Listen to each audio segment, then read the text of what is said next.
Good morning and welcome to today's program, The Roundtable. My name is Issa Noor. Today we are going to be looking at the 2023 general election with respect to what leadership should be. And then just like we normally discuss on this program, you definitely hear us speaking more on the kind of leadership we have at the local level, at the state level. But then the leadership at the center is also very, very important. And issues that has to do with leadership are key issues that should be taken with so much interest for us to get it right. And leadership is something, most especially in a democratic setting, is something that it comes within certain years, and you have to get your house in order to put it right. So now, as the drumbeat of the 2023 general election gets louder, various candidates have thrown their hat into the ring and moving deftly to the rhythm. Even members of the political class and statesmen could not but be shocked by the candidates that are propelling for the driver's seat. But beyond the visionless ambition and embryonic sentiment of party politics, the predominance of leadership qualities, stellar antecedent, pledged, and capacity to turn the curve should not be lost on any Nigerian. In reality, the country is in awful channel across the board. Therefore, Nigeria needs competent presidential candidates that a good leadership recruitment process should produce. The present and the past leaders of Nigeria seem not to have achieved much to the anticipation of the citizenry, and then the quality of leadership capable of addressing numerous challenges confronting the country. These leadership challenges are evidenced in political, social, and economic instability and the prevalence of ethnic, communal, and religious crises, which have bedeviled the Nigerian socio-economic development. To tackle the challenges of leadership that bedeviled the country, Nigeria needs sound ethical leadership that is not rooted in respect, service, justice, honesty, and community development. Leaders who place fairness at the center of decision-making, including the challenging task of being fair to individuals as well as to the common interest of the community they serve. Without a doubt, the road to the 2023 general elections will be daunting. However, it is incumbent on Nigerian masses to pay keen attention to the leadership recruitment process and stay vigilant. Nigerians, in their numbers, should be resolute in active participation and citizenship engagement with the political process. It is never too early to have an eye on the credible personalities that can lead a new Nigeria and rally behind them.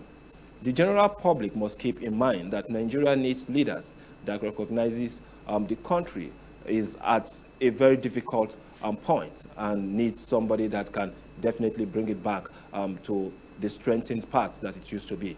Nigeria cannot afford the mistakes of the past. Therefore, it is urgently needed that the leaders that we are going to have come 2023 should be leaders that focus more on restructuring the whole of the Federation. And today, we are going to be discussing this issue with our guest in person of Dr. Ndubisi Idejiora Kalu. He is the Director General of the International Law and Diplomacy and Economic Research Center here in Abuja. His research is centered on understanding the pre-colonial indigenous African institutions and the effect of colonialism in development of post-colonial society. And is also an engineer, and recipient of numerous awards, including the Crans Montana Forum New Leaders for Tomorrow Award in Switzerland, and an executive member of the Nigerian Emerging Leaders Forum. So we will join us just after the break, and we'll definitely put up the phone line so that you can also join our conversation because of when we discuss some issues that pertains to this leadership that we need to discuss more on.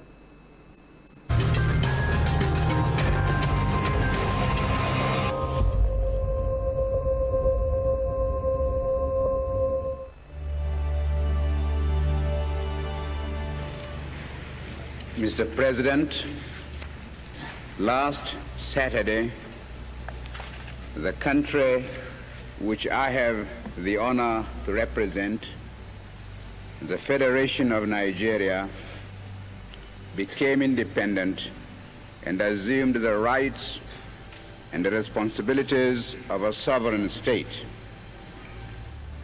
Today, Nigeria has been admitted into the United Nations organization. and assume still more responsibilities. I wish to make our position plain beyond any matter of doubt as regards the African continent.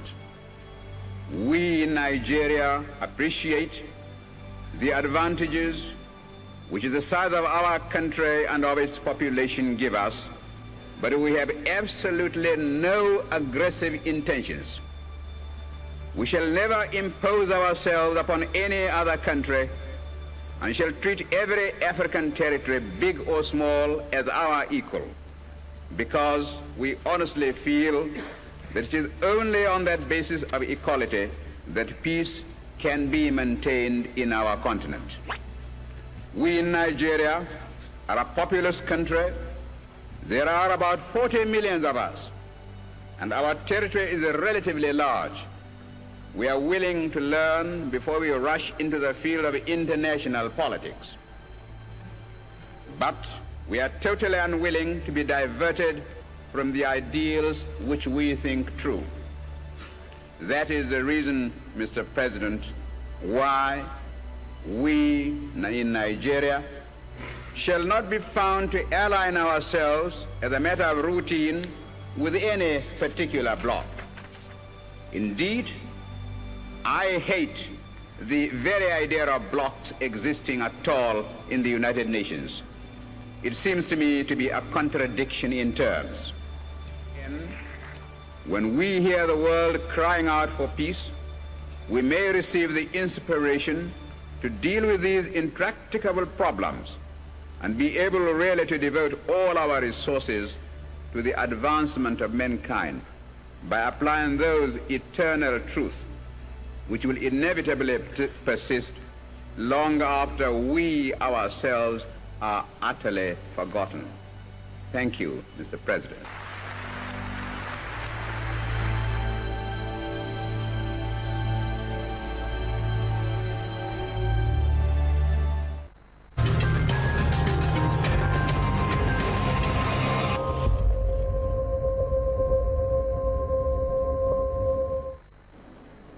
Welcome back, and in the studio now is Dr. Ndubisi Ideje-Orakalu.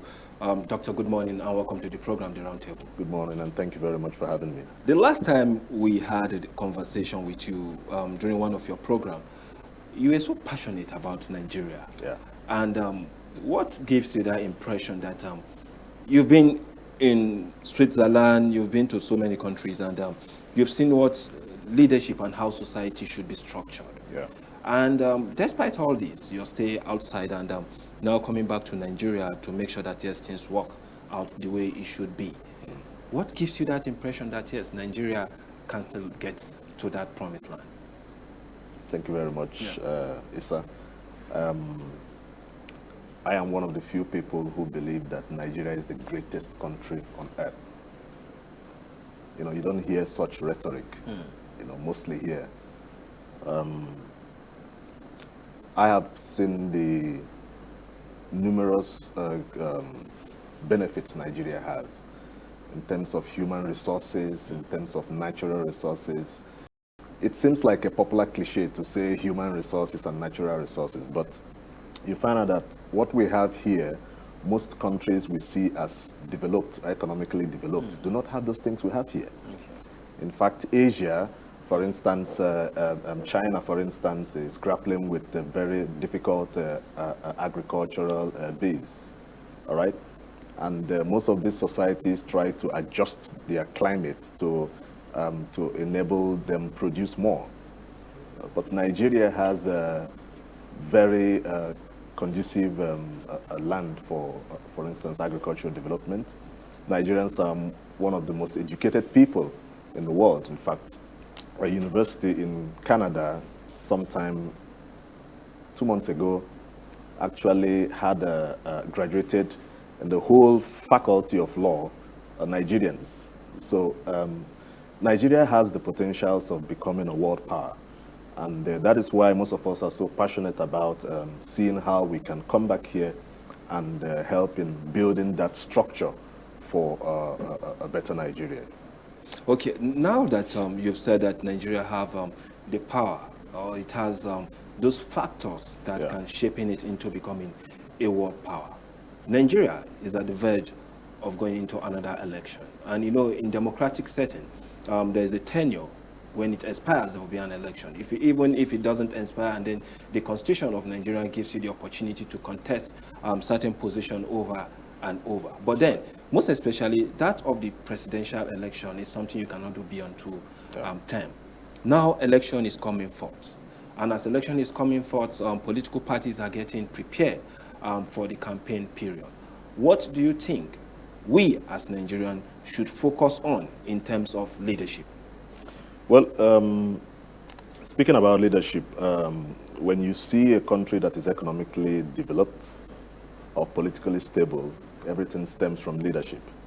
In fact, what we're doing in the Nigeria Emerging Leaders Forum is actually trying to create that structure for such nurturing of such leadership. I have a very simple analogy. In fact, that's what we do in NELF. I have a very simple analogy for describing this. You see, if you look at the process of making a knife, okay, first of all, the knife is cut, the stainless steel is cut, first of all, and the next process is the heating process, and after the heating process, then you have the sharpening process. When the knife is cut and the knife is not sharpened, you take it to the market or take it to your homes for use. The knife is a knife, but it's not useful. You cannot use it for anything. So the sharpening process is what makes the knife useful. And leaders are born leaders. That is what, in fact, African cosmology describes that the Igbo cosmology, for instance, says that Ezenabu, Ezenafo, that is a king or a leader is a leader while he or she is in her mother's womb. But leadership is not only something you can just leave in somebody like that, because you can have bad or good leaders. And so the sharpening process is something that most societies which are moving forward deliberately do today. And this is not what is being done here in Nigeria. And that is why NELF is saying that we must have to look at leaders and try to put them on the right track of good leadership. And both leadership stands can be are both sustainable. You have sustainable bad leadership and you have sustainable good leadership. So if you don't nurture the leaders in the rightful way, you have a system of sustainable bad leadership.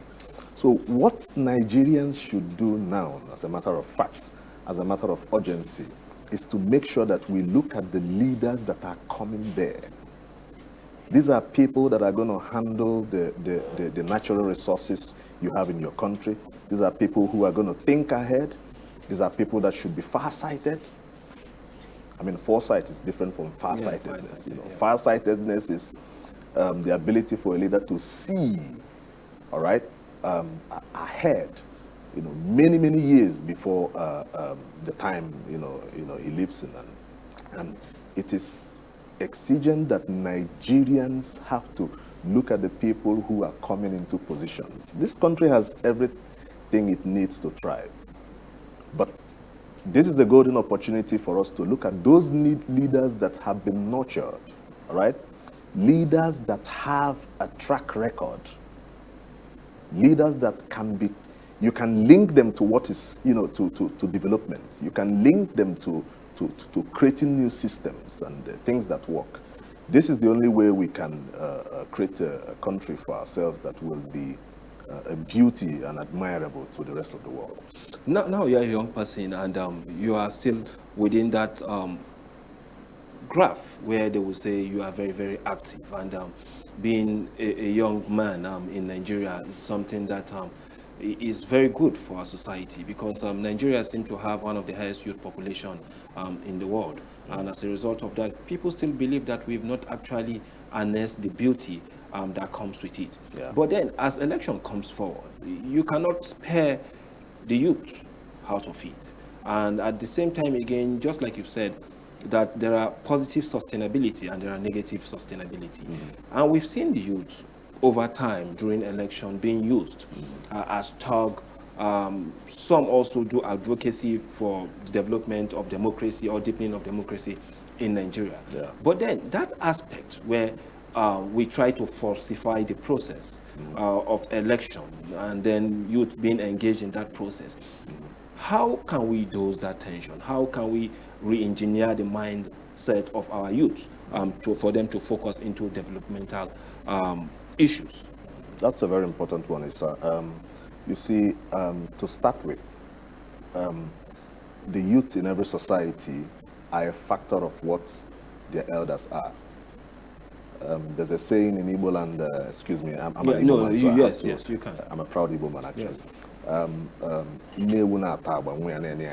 That is when the calf, when the mother goat is, is chewing something, the calf actually looks at her mouth and, learns how to chew something.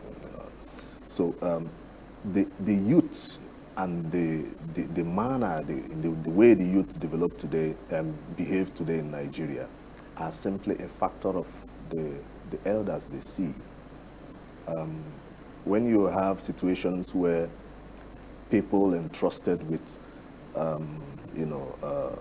Commonwealth of Nigerians come up one day and tell you that crocodiles came and ate the money that they were given to keep, the young people look up to them and have a different mindset of what they should shape their lives to be.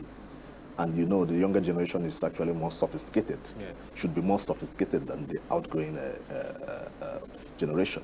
Now, to create a system where you have young people who will not be used as thugs or do not understand the system, you must have to sensitize them. You must have a firm sensitization plan on how to actually teach them what is so important about elections, how you cannot toy with elections. It's like you being responsible for driving a car. You cannot shut your eyes, when driving a car. Driving a car requires a high degree of concentration, all right? Knowing fully well that you are entrusted with some responsibilities. For instance, if you have people in your car, that maybe your children or an elderly person, or even yourself. So, but today, politics in Nigeria, some young people don't understand that the determinant of how they will fare in that country is predicated on what happens in those elections. So to avoid them from actually being used as thugs or other vices, antisocial vices, they have to be sensitized. And the idea of political electoral systems have to be made in a way that they understand that these things are very critical. It is only through that means that you can be able to create a system where they can be involved usefully. Another thing is that you must have to engage them. Because most of the reasons why you see them going into most of those thuggery or things like that is that the unscrupulous politicians woo them with money. And most of them are simply fighting for survival. And so very little of them will actually, who have strong moral basis, will actually say no to such, So the bettering of their affairs is actually linked to preventing them from participating in antisocial electoral activity.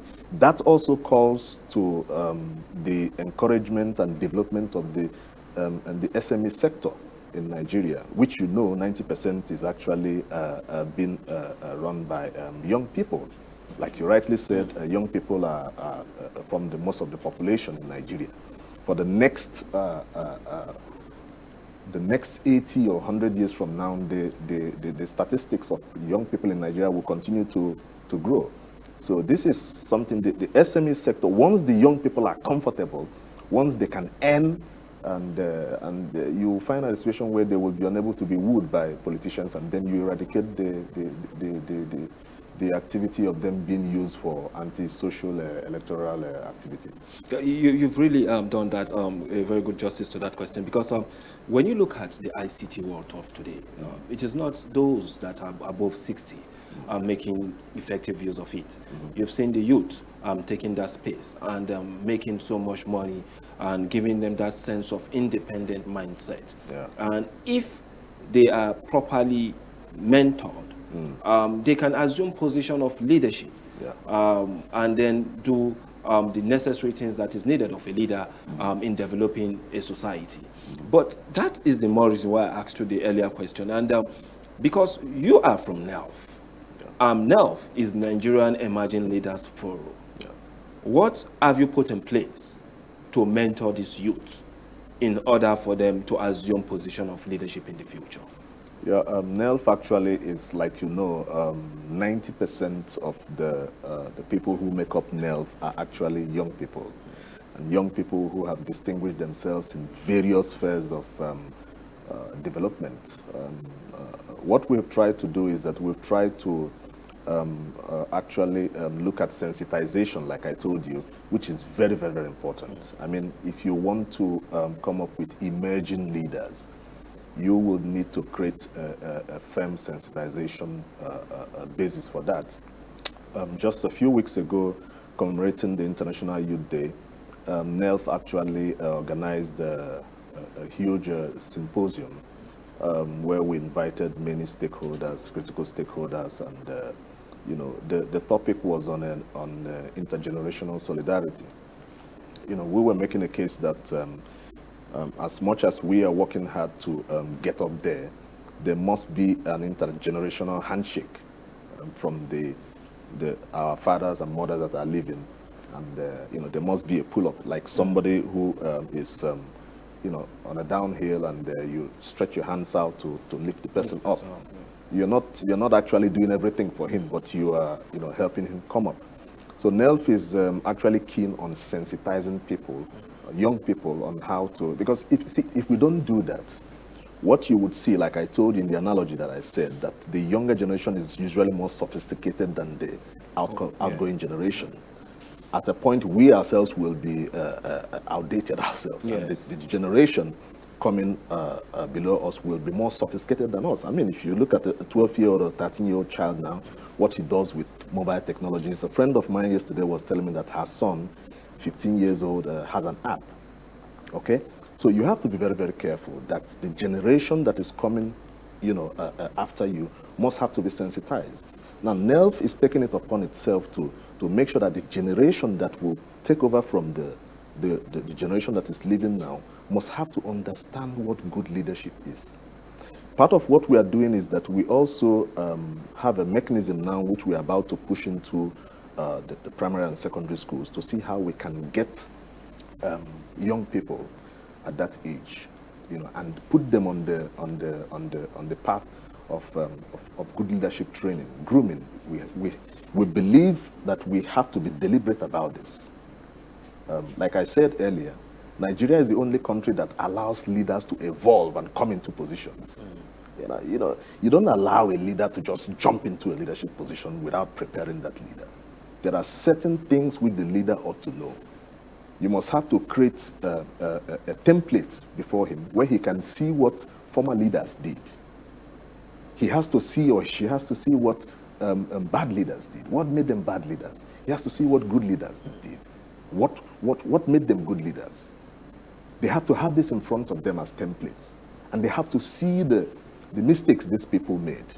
Okay, so the Nigerian Emerging Leaders Forum is actually looking at how to create this social structure to see how we can make sure that anybody who is coming to head the country as a president or a governor or a minister or in parliament must have to have passed through certain training, nurturing. And you may not get people who are 100% good. You can never get that. But the thing is that you would be able to get at least 90% of some credibility in these people. And if you're taking an exam, if you've taken an exam and you have 95% or 90%, you've done very well. So this is what the Nigeria Emerging Leaders Forum is doing. And no system in Nigeria or no policy in Nigeria has ever looked at this plan. Okay, now moving forward, and you know the present state of things in the country. When you look at the issue of security, you look at the issue of economy, you look at the issue of food security, and then you also look at the issue of natural disaster, issues of flooding, and the rest of it like that. It compounds the challenges ahead of anybody that assumes the position of leadership. That's right. In 2023. Now, how can we, as young persons in Nigeria, help in softening or in making these challenges subtle for the next leadership? Well, we must have to assist and work together. You see, there is something that happens in advanced democracies. Democracy is not all about enmity. What you see in Nigeria here, and most of Africa here, democracy looks like enmity. I mean, if I'm in a different political party and you're in a different political party, we don't see eye to eye. I've been in most of these countries in the West. It's not like that. Maybe because what we are practicing here is actually not our own indigenous democratic systems. Like, this is what actually is taking my time in the research I do. Looking at the indigenous systems which we have.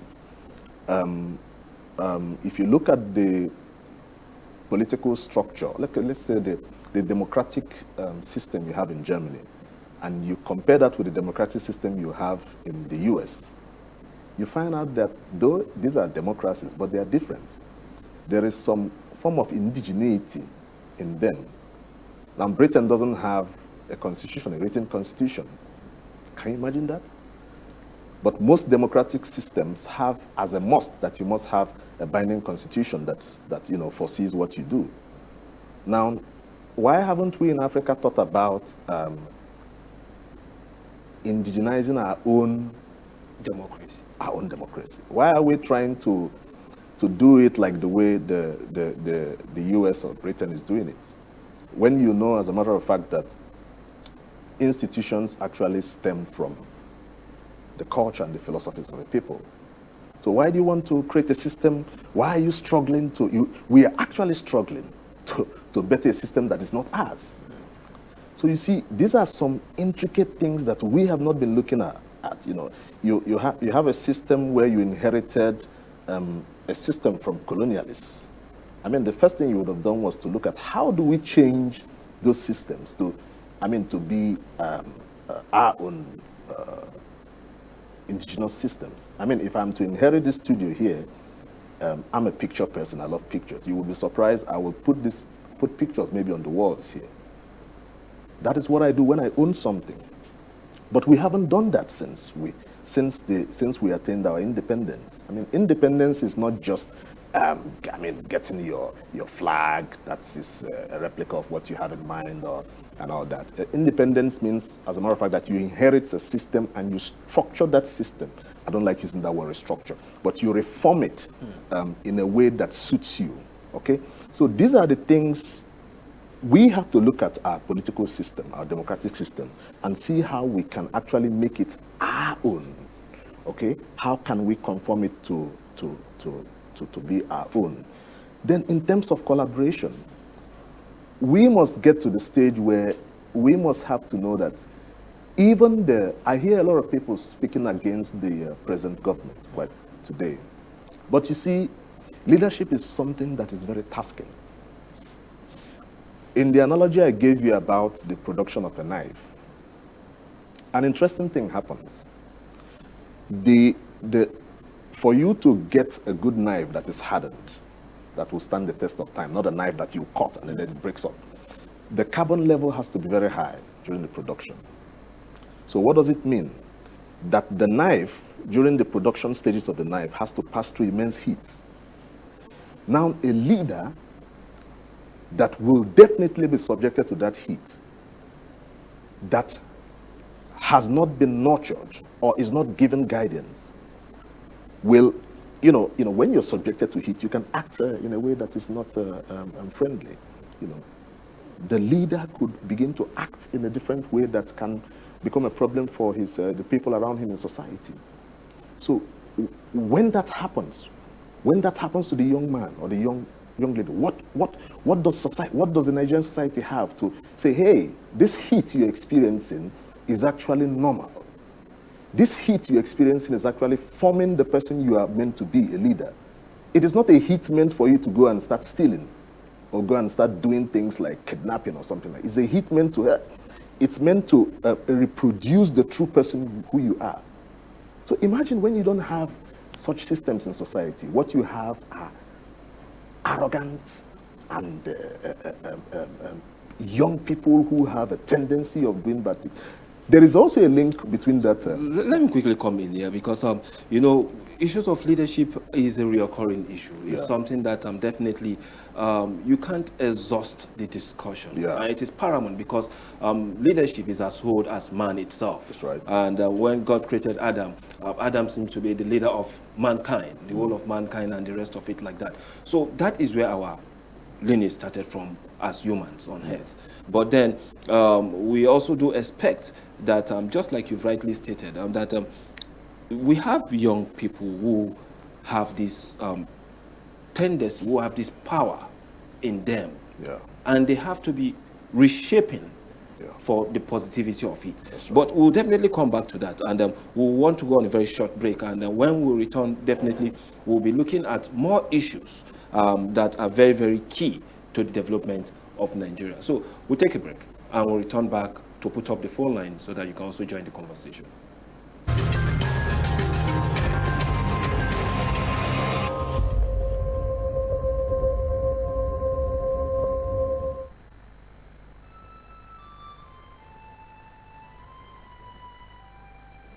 We are a nation blessed with people of diverse cultures, religions, languages, and opinions. It is ironic that we are now being ripped apart by our greatest strength, our diversity. We have allowed intolerance, insensitivity, bigotry, and nepotism to blind our vision of the greatness we can achieve working together as one. We may not have the same culture, nor religion, nor language, but we all belong to the same nation by the divine will of God. We did not choose to be Nigerians. Nigeria chose us. This nation is our divine heritage, and if we open our eyes, we would realize that what divides us pales in comparison to what unites us. And by the comparison and conciliation of our differences, we will grow until our differences disappear. Our unity cannot be willed by mere declarations, nor do we get unity by ignoring the questions that beg for answers. We must celebrate our diversity and debate our differences without fracturing our unity. Our strength is not in our numbers, but in our unity, because even the weak become strong when united. Nigeria unite. This message is brought to you by Abuja Broadcasting Corporation, owners and operators of ASO Radio 93.5 FM Abuja, ASO Television Star Times Channel 127, Free TV Channel 507, and UHF.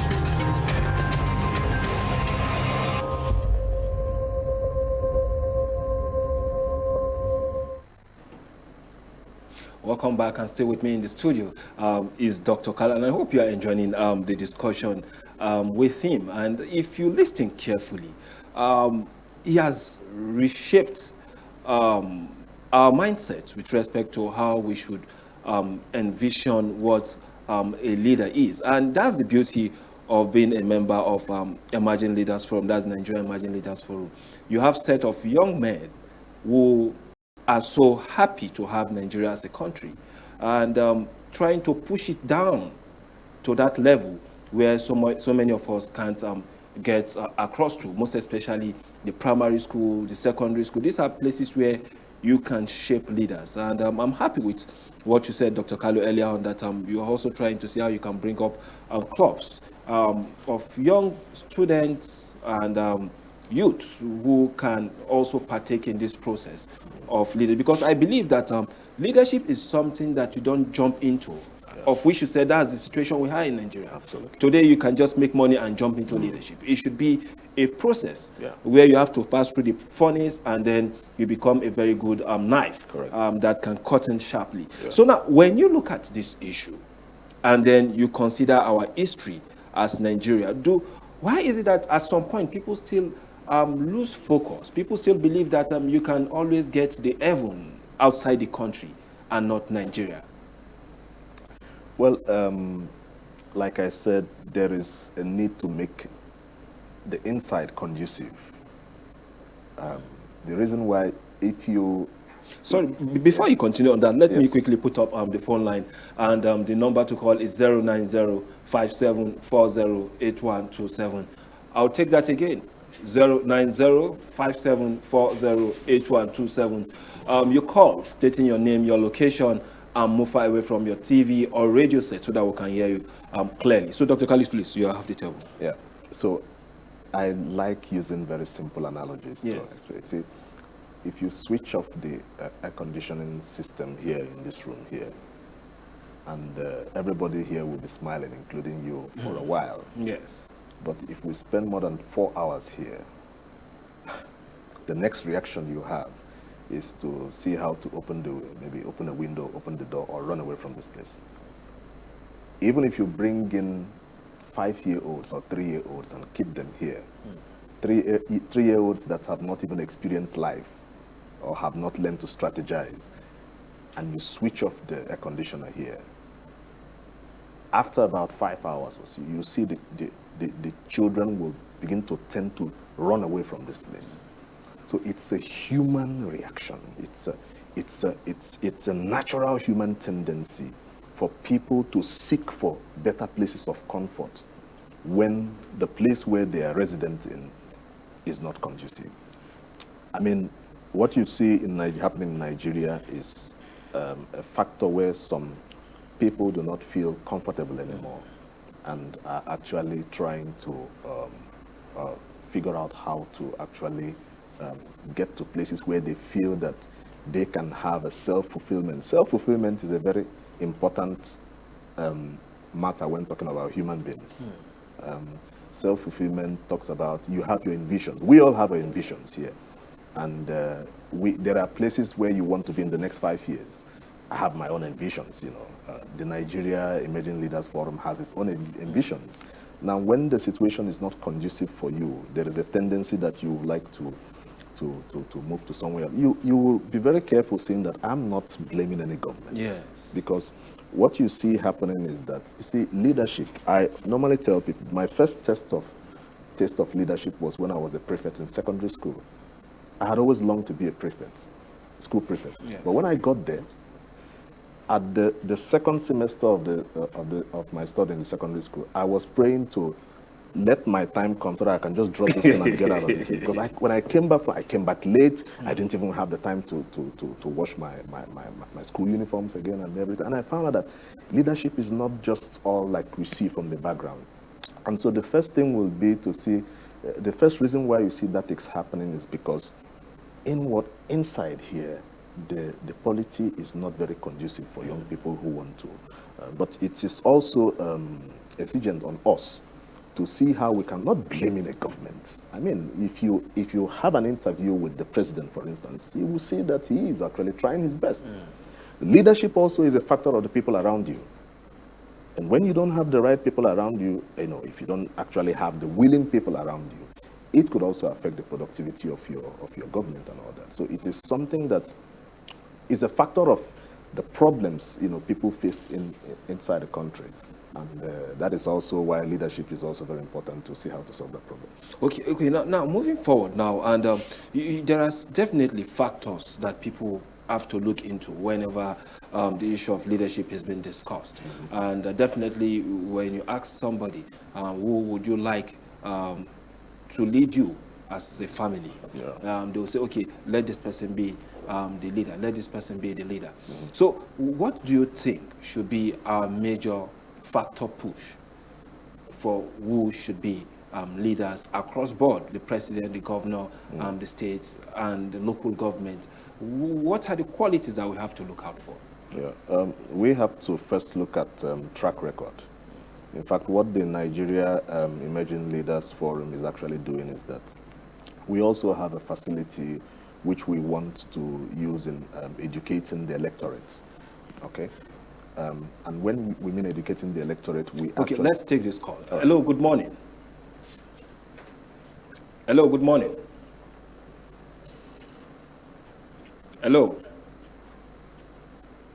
Okay, it seems we lost it. The number still to call is 090-5740-8127. You call stating your name, your location, and you go ahead with your submission. So you are still on the table, please. Yes. So one of the things we do at the Nigeria Emerging Leaders Forum is we're creating a system for educating the electorate on actually how to identify these leaders.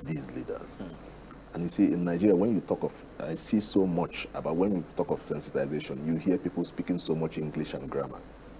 There is a whole lot of population at the grassroots level that don't understand English. And whatever you're doing, you must have to create a system where you can educate those people in the indigenous languages they understand. As a matter of fact, over 60% of the people who go to polls to vote are those people at the grassroots. And the white-collar people, you and I, just very few people are even, people will sleep in there. I don't want this sun to beat me, but the grassroots people are there, people are going to go there. So what we are doing in NELF is that we have systems which we put in place. We are going to commission that as the campaigns begin, to see how we can teach the populace, the electorate, on how to identify who these good leaders are. Now, one thing to watch out for, some things to watch out for include track record. Track record can never lie. Track record is a pattern. Track record. If you see somebody who has an overwhelming track record of negligence, track record of carelessness, track record of inefficiency, track record of unproductivity, there is a 99% chance that that person cannot get it right. If you see somebody that has a track record of efficiency, productivity, newness, light, there is a 99% chance that that person can bring in development. So we are creating systems, simple systems, not very complex scientific systems, simple systems which a farmer in a place in Oturbo or in Borno State or in Abia State can simply look at an individual and say, okay, this is somebody. Take this call. Yeah. Hello, good morning. Good morning. I think the caller has to move far away from the TV or tune down the volume of your TV set or your radio set so that we can hear you clearly. It's very important when you call, you move far away from your TV or radio set, and your voice definitely will be very good for us to understand. So you are mentioning some issues, and I would like you to continue that. Probably the caller will still have to cover. Yes, so these are, productivity is one part. Another very important thing, which we don't see here, is the zeal, the Nigerianness. Do you understand what I'm saying? The zeal, the Nigerianness. Great leaders love their country. Great leaders, to die for a country, for a great leader. You hear them when they write their biographies. You see them when you interview their children or their wives. You see them, they are moved when they hear them speak that their lives are not even important to them. One of the things to look out in a leader that you want to bring in to foresee your affairs, does the person have the zeal, the Nigerianness? Can the person die for this country? Can the person let down his life for this country? One of the reasons why soldiers are held in high esteem all over the world, even after they retire, these people are people who have signed away their lives deliberately, not under duress. A soldier knows that one day he may go to war and he may die. And that is why people hold them in that high esteem. Leaders also fall in the same category. Nigerians should be able to look at a leader who is selfless. A leader that can say, I will have to leave this place because I feel that I'm not doing well. So it spans across, it is more than looking at a political party. you know. So these things are very important. You look at the zeal of the person. Does the person have this country at heart? I mean, if you have somebody who has a notoriety of, you know, stealing public funds is one thing. Not being able to give account of what happened. I mean, if you give me your car to keep for you, you're traveling, and you come back next week, and I'm telling you that I parked the car somewhere, and tomorrow the car, when I was coming back, I saw the car, they were washing it at that time. I mean, because if somebody is not caught stealing something, that doesn't mean the person didn't steal the thing. If there are stories that emanate from the funds you've given the person, it means that the person is either incompetent or maybe must have stolen the money smartly, and people still do not know. So we look at leaders who have a track record of cleanness, track record of keeping to their word. Okay? This is what you look for. Now, another thing that is very important, which the Nigerian Emerging Leaders Forum also has as part of its paraphernalia for enlightening the electorate for 2023 elections, is that listen to what the politician wants to say. Nigeria is a place where politicians say, I will build you roads, I will build you bring light and other. In fact, it's so laughable that you see in TV, you see governors launching highways and bringing the press, and people are clapping and dancing. The politician should have to understand what was the unemployment rate, let's say 10 years ago. What does he have to do to increase to decrease the unemployment rate? What is his plan to open up the SME sector? We have a precarious security challenge here in Nigeria, which is a global problem. As a matter of fact. What is the leader going to do in terms of providing solution to that? What is the maternal death rate? What has it been before? What is it going to be in the next 30 years based on the statistics you have now? What is Nigeria going to be in the next 50 years? What is actually the national identity of Nigeria? Leaders don't talk about this thing. The national identity is not actually your flag. The national identity is not your anthem. Those things are symbols of your nation. The identity is the ideology, what you believe the country is meant to achieve. A country is like a human being. In law, you say that a country also has an artificial personality. That's why you see countries being described as as a personality. The US, for instance, has this belief system that they are meant to bring freedoms to the world. I'm not going to argue about that. But this is something they believe.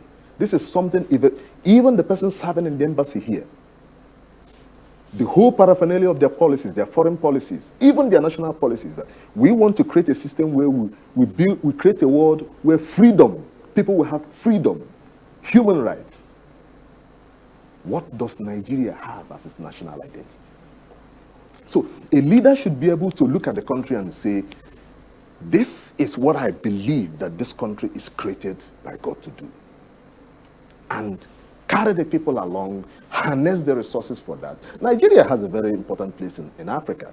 In the early 1980s, former President Babangida came up with the Technical Aid Corps, the TAC program, which is still being run by the Ministry of Foreign Affairs. Now, what this thing does is that it sends Nigerian experts to many parts of Africa and many parts of the world to help build their capacity there. This shows you what a nation, such things have to be brought together and understood. What is our role in this world, in this time, in this generation?